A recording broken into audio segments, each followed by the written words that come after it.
Eccoci col candidato sindaco Stefano Sant'Andrea. Alle sue spalle abbiamo un'immagine un po' desolante, là ci sono tanti sacchi di materiale inerte che si stanno facendo dei lavori, piscina ferma, però io non vorrei parlare di questo che si è tanto parlato. È una domanda scontata: perché la gente dovrebbe votare Stefano Sant'Andrea sindaco della città di Portogruaro? Allora, la gente potrebbe votare Stefano Sant'Andrea, uno perché lo conosce e lo stima, in secondo luogo perché sono riuscito a creare una coalizione molto compatta, che non è una semplice aggregazione di liste, bensì è una coalizione molto compatta che ha degli obiettivi comuni importanti e che può dare finalmente la svolta che Portogruaro si merita. Sì, lei è sostenuto da 2 partiti e 3 civiche. Sì? Si parlava di 4 civiche e si presume che ci sarà un altro candidato sindaco di area centrosinistra.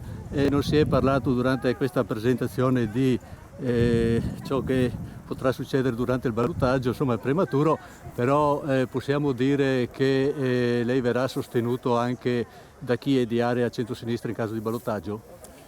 Non sono a conoscenza di manovre tali perché non so di liste di centrosinistra che abbia un loro candidato, per cui se lei è più esplicito.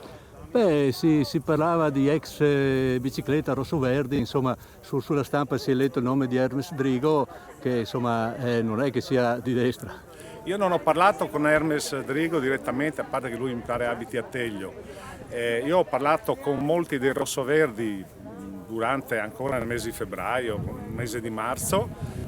Non sanno assolutamente niente di questa prospettiva, addirittura io a 2 di loro avevo chiesto di entrare nelle nostre liste, ma per loro motivi personali, quindi per loro motivi di lavoro, di professionalità, hanno detto ti daremo una mano dall'esterno, per cui questa ipotesi che lei dice non trova conferma in questo momento in Portogruaro. Allora, per chiudere questa breve intervista, lei è partito, diceva prima, forse con largo anticipo, che però si è dimostrato i tempi giusti per come sono andate poi le cose.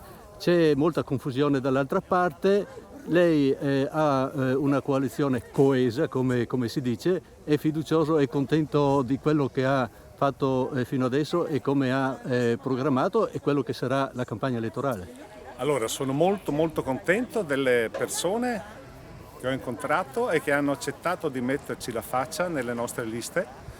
Molte di queste persone le conoscevo personalmente, ma molte ce le hanno messe assolutamente in fiducia, soprattutto nelle liste civiche, per cui io credo che abbiamo delle ottime prospettive in campagna elettorale. Allora io le auguro tutta la fortuna che lei merita e auguri. Grazie mille, grazie per l'occasione.